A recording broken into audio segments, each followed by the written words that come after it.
Turn up the speakers.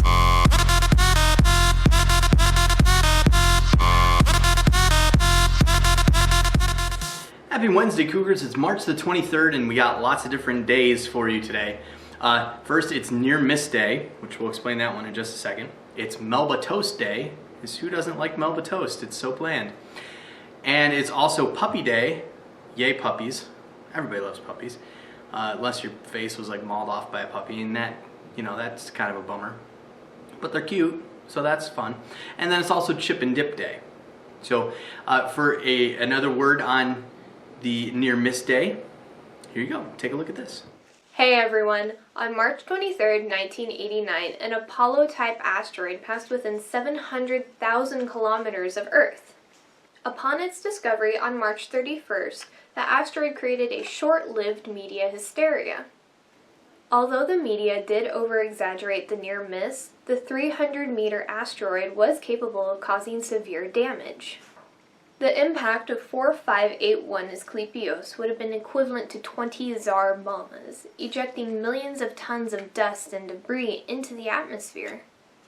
Everything within 75 kilometers of the impact site would be instantly vaporized, and the damage radius reaching up to 200 kilometers. An oceanic impact would have far more widespread damage than if it impacted on land. The estimated height of a tsunami from a 300-meter asteroid is about 9.6 meters, with the energy equaling 4 2004 Asian tsunamis.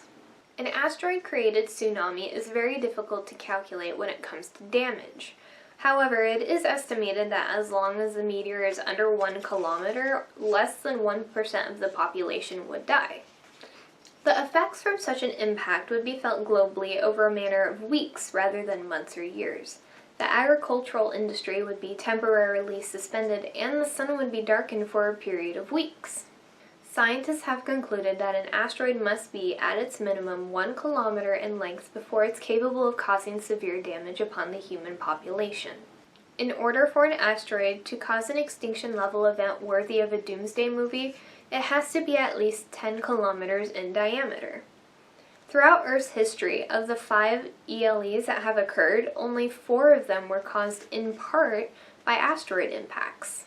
Over the years, scientists have gathered together to create several classification systems for asteroids based on their type and their potential to become hazardous.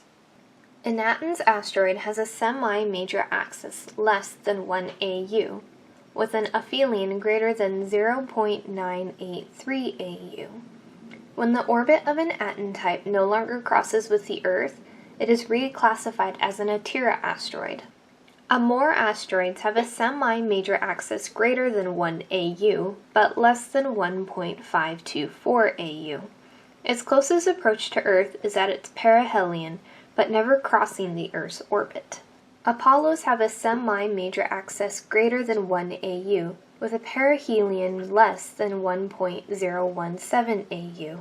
A potentially hazardous asteroid must have a minimum orbit intersection distance of 0.05 AU or less, or have an absolute magnitude of 22 or less.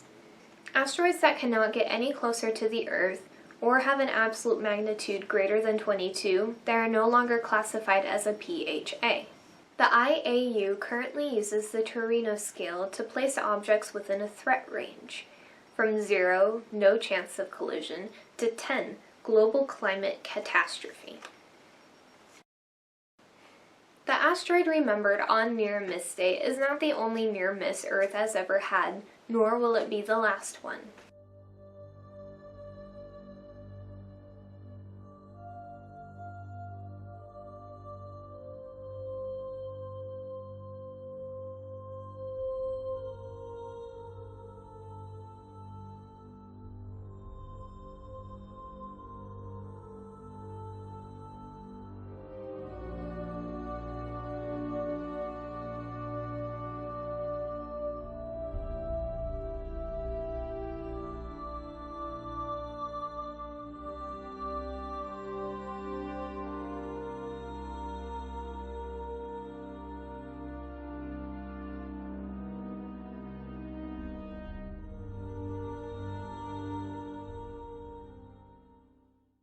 Thanks to the IAU, data on PHAs and NEAs are updated on a regular basis, keeping us all well informed of our potential doom.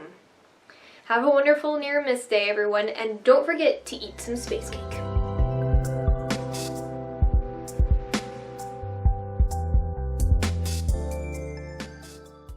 Very informative stuff. Wouldn't say it was the most interesting thing to listen to, but she had good information and a cool chalkboard. But yeah, it was really kind of interesting. There's some good science stuff there. Now as a palate cleanser, how about a picture of my brother's puppy Quincy? Oh, he's adorable. And just for funsies, here's a picture of, not a puppy, a little older dog. Happens to be my dog Bentley. And, well, nightmare fuel. Here you go.